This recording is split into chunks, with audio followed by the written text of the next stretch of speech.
Kasi tingnan mo si Senator Gatchalian, di naman personal po itong aking kung titingnan mo po talaga siya, hindi po talaga yan bagay sa role niya diyang mag-Senate President eh. Kasi hindi lang yan leadership role. Dapat yan din po dahil sa impeachment ay marunong ho siya sa batas at sa rules of court. Saka sa impeachment rules of the Senate, hindi ko alam kung may rules of the Senate sa impeachment, pero the rules of court will apply suppletorily. At saka hindi ho pwedeng mag-designate sila ng acting presiding officer dyan dahil nakalagay sa konstitusyon ng Senate President talaga ang dapat mag-preside dyan sa impeachment. Kaya sa akin naman, andyan na yan. Sabi ni SP Cayetano, 13 na sila. Pag bumoto naman kasama nila sabi ni SP Joel, for the sake of getting things done, magtrabaho na daw ang Senado, sila na mamili ng kanilang Senate President. Pero sana naman, abogado naman nilagay nila dyan. Hindi po ba? Kasi nakita naman natin yung kaibahan. Yung kaibahan, lalo na po sa impeachment. Ngayon na nakuha na nila ang Senate presidency, ano ang kanilang next step? Ang kanilang next step ay kukunin na nila ang Senate Blue Ribbon Committee. Hindi naman pwedeng si Erwin Tulfo dahil sinabi ng mga dating sundalo at security personnel ni Saldico na may dinala din silang maleta kay Erwin Tulfo. Ngayon nakuha nila ang Senate presidency. Anong next nilang gawin? Kukunin nila ang Senate Blue Ribbon kay Marcoleta at kay Pia Cayetano para hindi na po makapagtestigo.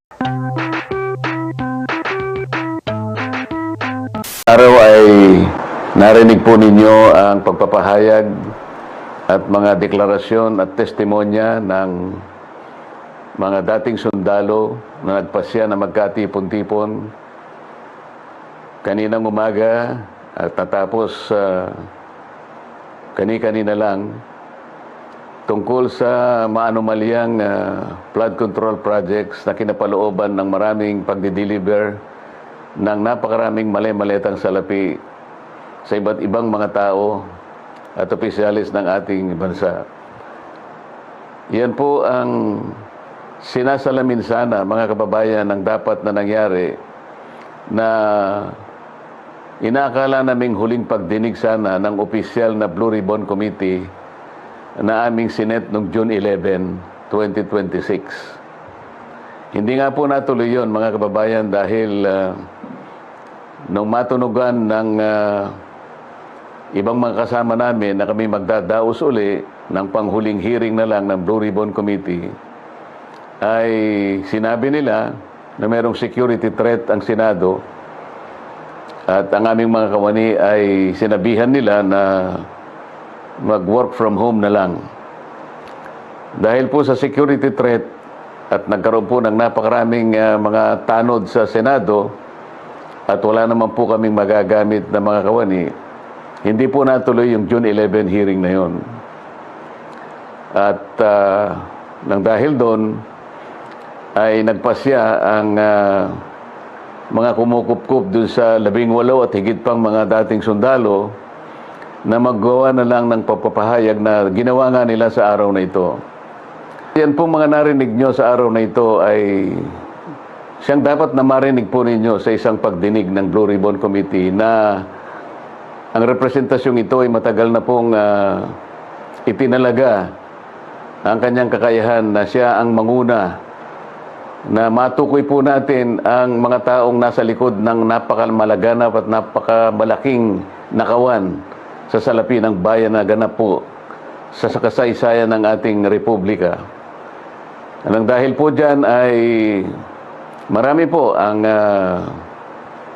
nagkaroon ng galit sa inyong lingkod at ako po ay kinasuhan nga ng kahit mga imbentong mga kaso. At maaari pong isang araw, hindi po natin alam kung ngayon o bukas, sa makalawa, ay iahain po sa akin ang warrant of arrest upang ako po arestuhin upang hindi ko na maipagpatuloy ang aking gustong mangyari na matukoy po natin ang mga may kagagawan ng lahat ng ito at mapanagot natin sila. Pero wag po kayong mag-alala kahit ako po ay kanilang maaresto at maipakulong. Kagaya na po ng sinasabi ko, ay hindi po tayo titigil hanggat hindi po natin natutukoy ang mga taong ito dahil kayo po talaga ang dapat pagsilbihan namin. Interes po ninyo ito. Huwag kayong mawawalan ng loob at huwag kayong mawawalan ng pag-asa. Pansamantala lang naman siguro ang hindi tayo magkikita ng harapan. Ngunit dahil po sa ating pakikipaglaban, alang-alang po sa interes ng ating bansa, ay kailangan tayong magkaisa. Sa tulong po ng Panginoon Diyos, magtatagumpay din po tayo. Mabuhay po kayong lahat at sana'y araw-araw ang diwa ng ating pagkakaisa ay huwag pong mawala sa bawat isa sa atin. Salamat po sa inyong lahat. Magandang Okay, so mga kaibigan, yan ang naging pahayag ni Senator Rodante Marcoleta. At nasa linya po ng ating komunikasyon na ngayon ang bida sa Usapang Matino. Walang iba kundi si Attorney Rowena Guanzon. Attorney, magandang umaga po sa inyo. Magandang umaga, Attorney. Magandang umaga po. Napakinggan ko po yung sa statement ni Senator Dante Marcoleta. Malungkot po ang araw na ito dahil sa kanyang anunsyo na kinakasuhan din siya. Panalangin po natin si Senator Dante Marcoleta at ang bayan natin. Kung titingnan po ninyo ang kasaysayan ng Pilipinas, yung pakikipaglaban po para sa katotohanan at demokrasya at para matigil ng pag-abuso at pangungulimbat, massive na korupsyon sa bayan. Kung titingnan natin ang kasaysayan, hindi naman ho yun nangyari na isang gabi lang o isang taon lang. Masakit po yung dinanas natin sa martial law. Kayong mga magulang at may mga o kaya ang mga lolo nyo na dumanas sa martial law. Pero hindi po tayo tumigil, ang kakapanalangin at pakikipaglaban sa diktadura at korupsyon. Kaya po, by the hand of God, binigyan ng katapusan ang martial law ni Ferdinand Marcos. Ito namang kay Ferdinand Marcos Jr. ay hindi po naman siya nagdeklara ng martial law. Pero sa sisiil niya ng mga oposisyon ay parang bumabalik na naman ang karanasan natin noong martial law at may dictatorship. Ang malaking larawan po na dapat nasa isip natin lagi kung bakit kailangan po na may nakikipaglaban para sa katotohanan, sa truth, at against corruption, kagaya ni Senator Marcoleta, ay dahil pag nasa kamay na at hawak na sa liig ni BBM Marcos Gang ang lahat ng institusyon ng Pilipinas, House of Representatives, Department of Justice, impluwensya niya sa ombudsman dahil siyang nag-appoint. At ngayon naman, ang ating Senado. Kung hawak na po lahat ni BBM Marcos Gang, ang lahat ng institusyon sa gobyerno, ay wala na pong kakampi ang mga tao. Wala nang kakampi ang mga boses na nag-o-object o nagpoprotesta sa korupsyon sa gobyerno, kagaya ni Senator Marcoleta. Kaya, importante po na sabi ni Senator Marcoleta, huwag tayong mawala ng pag-asa. Manalangin tayo, pero mag-aksyon din tayo na ituloy natin ang ating demand for accountability ng gobyernong ito na dapat may managot sa kanilang massive na korupsyon na siyang nagpaluhod na sa mga pobreng Pilipino sa kagutuman at kawalan ng trabaho. Tandaan po natin na ang politika ay pansamantala lamang. Pero hahaba po ang kuko ng agila pag si BBM gang, ang Marcos gang, ay kontrolado na pati ang Senado. Kaya panalangin din natin po ang judiciary natin o hudikatura. Na sana po manatili silang independent at batas lamang, rule of law and justice ang kanilang pairalin at hindi po ang pressure ng political power ng BBM gang. Itong si Senator Joel Villanueva, ipanalangin din po natin siya. Kasi lahat ho ng mga ito tao rin ng may gawa, pero Diyos ang may awa. Kaya kailangan po talaga magdasal tayo. Kahit na po si Senator Joel Villanueva, ipagdasal din natin. In fact, I like the statement of Senator Alan Peter Cayetano na ang sabi niya ay hindi siya ang maghahadlang.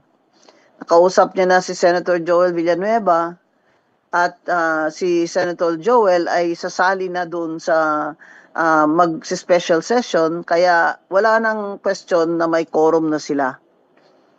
At kung si Senator Joel Villanueva ay boboto kasama nila sa kay Senator Gatchalian as Senate President, 13 na sila, kaya wala na pong legal na obstacle o legal na question sa pagpili nila ng Senate President ngayong may 13 na sila. Ang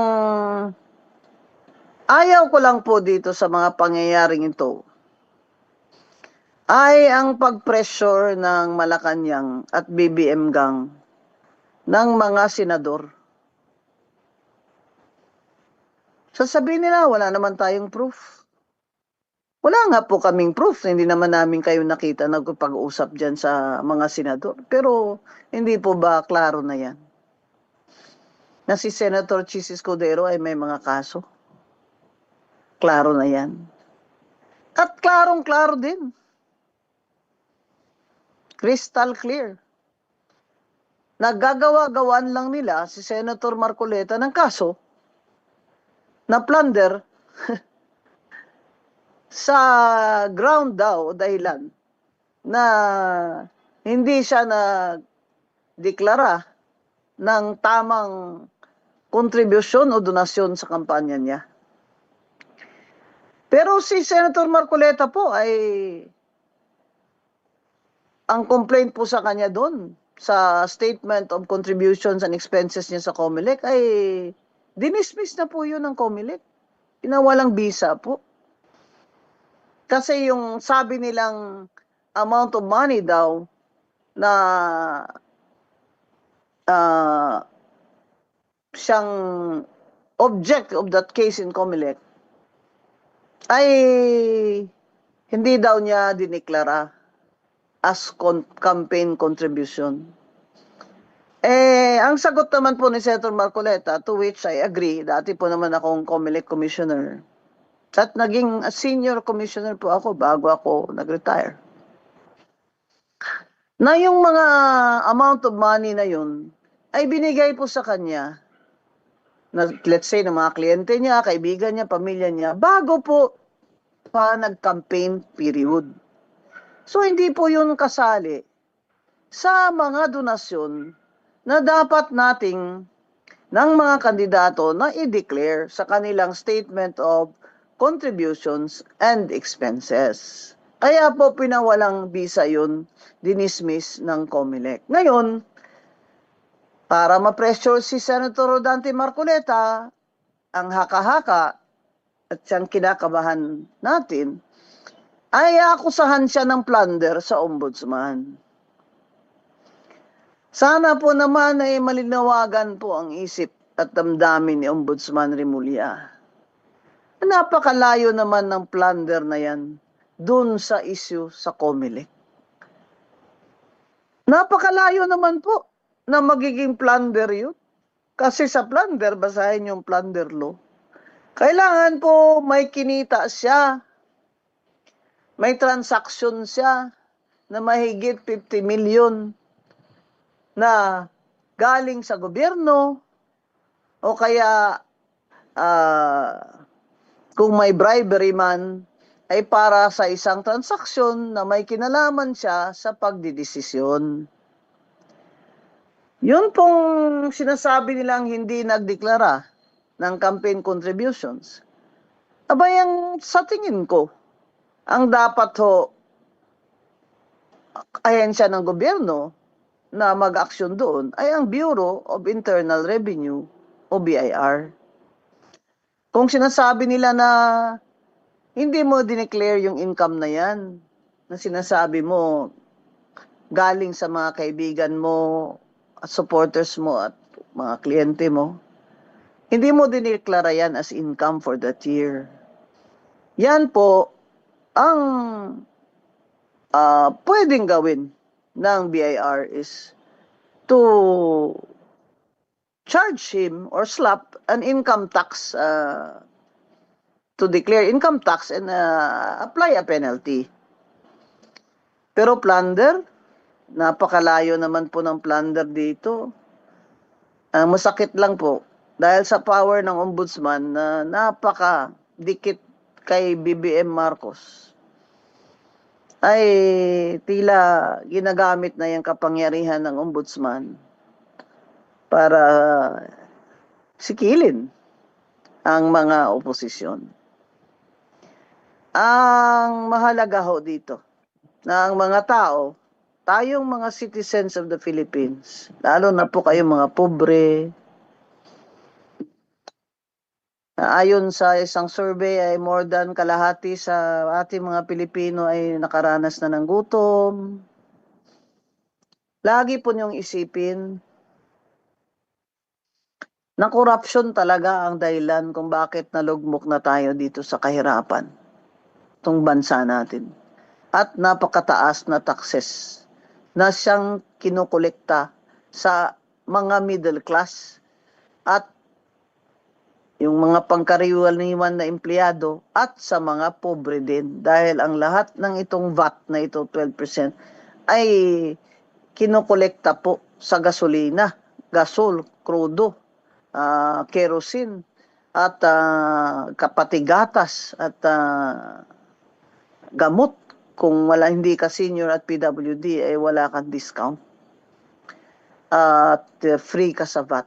Kaya po, tayo, Pilipinas, napakagaling nating mga Pilipino. Pero dahil yung namumuno sa atin ay mga magnanakaw, ang hirap ho talaga. Mapabatid sa kanila na maawa naman po kayo sa mga tao. Bawat eleksyon, sila din nananalo kasi hawak ni Manila ang pera na hindi naman sa kanila galing. Kaya madali sa kanilang mag-vote buying. Ngayon, mag-i-eleksyon na naman, bago naman mag-eleksyon, ay ginagawa naman nila ito para ma-solidify nila, mabuo nila ang kanilang power na wala nang mag-o-objection at wala nang opposition. Kaya ngayon, kung kanila na yung Senate President, ang sinasabi ko nga, bakit hindi na lang si Kiko Pangilinan, dahil lawyer yan, sa UP naman siya nag-graduate. Although I don't remember him practicing law, I don't remember him going to court. Pero attorney siya, bakit hindi na lang siya ang Senate President nila, imbes na si Senator Gatchalian? Kasi tingnan mo si Senator Gatchalian, di naman personal po itong aking kung titingnan mo po talaga siya, hindi po talaga yan bagay sa role niya diyang mag-Senate President eh. Kasi hindi lang yan leadership role. Dapat yan din po dahil sa impeachment ay marunong ho siya sa batas at sa rules of court. Saka sa impeachment rules of the Senate, hindi ko alam kung may rules of the Senate sa impeachment, pero the rules of court will apply suppletorily. At saka hindi ho pwedeng mag-designate sila ng acting presiding officer dyan dahil nakalagay sa konstitusyon ng Senate President talaga ang dapat mag-preside dyan sa impeachment. Kaya sa akin naman, andyan na yan. Sabi ni SP Cayetano, 13 na sila. Pag bumoto naman kasama nila sabi ni SP Joel, for the sake of getting things done, magtrabaho na daw ang Senado, sila na mamili ng kanilang Senate President. Pero sana naman, abogado naman nilagay nila dyan. Hindi po ba? Kasi nakita naman natin yung kaibahan. Yung kaibahan, lalo na po sa impeachment. Ngayon na nakuha na nila ang Senate presidency, ano ang kanilang next step? Ang kanilang next step ay kukunin na nila ang Senate Blue Ribbon Committee. Hindi naman pwedeng si Erwin Tulfo dahil sinabi ng mga dating sundalo at security personnel ni Saldico na may dinala din silang maleta kay Erwin Tulfo nung siya ay congressman. Now, whether it's true or not, kahit magkanda paos pa ng boses si Erwin Tulfo ng kaka-deny niyan, hindi na maalis sa isipan natin na may nagsabi. At maglalabas daw sila ng mga video sa mga dinalhan nila ng maletang cash. Huwag niyong kalimutan mga kababayan, na ang ninakaw sa kaba ng bayan, halos ilang trilyon na pesos, hindi lang bilyon trilyon. Yan po sana ay napunta pa. Napunta pa sana kung hindi ninakaw.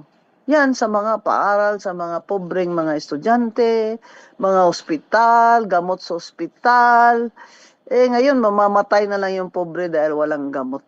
Kahit na sabihin mo may PhilHealth, wala naman. Magkano lang naman ang deduction dyan sa PhilHealth. Kaya ang hospital natin, wala namang gamot. Kahit free ka doon. Paglabas mo, wala ka naman dalang gamot. Paano ka naman gagaling ng tunay? Lahat ng trilyon-trilyon pesos na yan na kinuha nila, kinulimbat nila. Lalo na sa flood control na funds, mga ghost saka substandard na flood control projects. Dapat po may managot dyan. Kaya ngayon makikita natin, parang ayaw na rin ni Erwin Tulfo na mag Blue Ribbon Chair. Lalo na yung bibig nitong mga lumalabas na salita kay Erwin Tulfo ay hindi lang masasakit o hindi madumi at walang galang.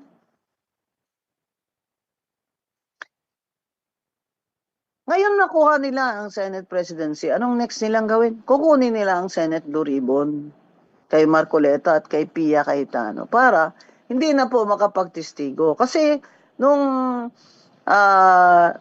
pagkatapos nung testimony ng mga 18 na security at dating sundalo ni Saldico, ang next na po sana doon ay pasabpina na po sina DBM Secretary Amina Pangandaman, si Undersecretary Trajib, si Undersecretary Bersamin, na sabi ni Congressman Erice, ay may mga text messages sila ni Bongbong Marcos tungkol sa pera. Ngayon po, hindi na natin maasahan yan, kaya kailangan po mag-demand na tayo. Na wag naman Tingnan niyo man nangyari nung si Senator Ping Lacson ang Blue Ribbon doon. Yan ang halos ayaw niya nang ihiring talaga. Eh ano ba kung hindi mo ihiring, edi pinagtatakpan mo. Eh di mag-demand po tayo na ihiring nila. Paano naman po marinig ng taong bayan ang katotohanan kung ito'y hindi nila ipapatawag, ipasadpina. Ay yung kaya lang naman nilang ipakulong dyan sa Senate, eh si Curly Discaya lang. Na siyang unang nag-testify doon sa Senate Blue Ribbon Committee ni Senator Marcoleta. Parang na-penalty pa si Discaya at ang asawa na nandun pinakulong sa Cebu. Na-penalty pa for coming out, for declaring, uh, for testifying doon sa Blue Ribbon ni Senator Marcoleta na oo, inayos yung mga bidding na yan ng ghost projects at ito magkanong binigay sa mga DPWH at sa mga congressman at ang alam namin ay sinabi para daw yan sa taas. Yung porsyento na yan. I think 30%. Eh, paano naman po yun? Dahil yung taga DPWH pa, ang siyang state witness ngayon. Si Bonoa naman, di naman pwedeng ilitis dahil nasa ospital naman yung matanda. Pero dapat po naman ilitis para isuli naman nila yung ninakaw nila sa atin. Pambirang gobyerno ito. 67 years old na po ako. 12, 13 lang ako nung nag-declare ng martial law. Pagbalik ko sa college sa UP Diliman, galing akong Amerika, nag-high school ako. Pagbalik ko doon, martial law pa rin at saka napakatindi na noon. Early 70s yun eh. Yung kuya at ate ko, nasa UP ng 1970. Martial law declared 72. Grabe ang tindi ng 70s na yan. Kaya ito po lahat, mga anak, pinaglaban po namin ng generation namin ito at generation ng mga lolo nyo at lola nyo na mag-end ang martial law ni Marcos. Tapos ngayon, Marcos Jr. na naman. Tsaka ito, pag gumalaw, ginagawa niya lahat. Dinadaan niya sa sabihin niya, hindi, this is according to the rule of law. Oh, na-plunder sila. Ganyan. Oh, we do not forget that he uses his political influence. And you know, tingin ko dito kay Bongbong Marcos, he's a brat. What the president wants, the president gets. Di ba? Yun ang sabi ni Martin Romualdez kay Zaldico. Because BBM is a brat. All his life, only son of the president. Tamo, hindi nagtapos ng koleyo. Nagsinungaling pa sa atin. Sabi niya may diploma, das wala naman pala siyang diploma. Because lahat ng gusto niya, kailangan makuha niya. And that's how his people around him, these people around him, that he appointed, that's how they kowtow to him. That's how they appease him. Para wala siyang bad trip, wala siyang bad mood. Di ba? Mahirap po talaga. Feeling ko, hindi ko na alam kung ano ang masalala nung martial law. May diktadura na alam natin facing us sa mukha at sa sikmura na martial law ito. Diktador si Ferdinand Marcos. O ito, na nagkukunwaring democratic daw ang kanyang pamamahala. Eh, mahirap ho dahil kami sa media ay marami sa atin ang hinahabla ng libel. Cyber libel na naman doon. Inaantay na naman ng taga-SMNI ang warrant. Pinailan sila ni Barbers ba yun? Ang hirap naman na pag nagsalita ka tungkol sa korupsyon, O ayan, si Trillanes, papailan din yung mga 18 na ex-sundalo. Magsalita ka ng ganito, magsalita, may witness ka na ganyan, magsalita. I-report lang ng SMNI, libel na. Nasaan na? Anong nangyari doon sa fair and true report? Saka anong nangyari doon sa Supreme Court decisions na kayong mga public official kayo, lalo na kayong mga elected official, huwag po kayong balat sibuyas. Balat kayo. Balat sibuyas kayo. Yan po naman ang karapatan naman po ng media na may freedom of the press. Basta ho naman fair and true report, ay hindi na po kayo dapat naghahabla dahil alam ko naman naghahabla kayo para lang po talagang ma-discourage ang mga media people. And ma-discourage. Sabihin, magtalaw na ba kung sa Ilonggo pa? Maduduwag. Yan ang problema. Mga kababayan, bakit sinasabi ko na hindi ako titigil ng political comment sa mga ito. Kasi, kung wala na yung free press, paano na lang to? Kanya na nga lahat eh. Balita mainstream media kanila na rin eh. Hindi naman individual na mga journalist, no? Siguro, ang ibig sabihin ng ganyang statement ay yung pagmamayari, either directly or indirectly. Yun naman po ang request ko dun sa mga mainstream, lalaki ng mga network na yan, GMA, ABS-CBN. Yung TV5, Marcos naman talaga yan. TV5, Marcos yan. Inimbita lang ako dyan na interview nila kasi siyempre mataas rating ko di ba? Totoo lang.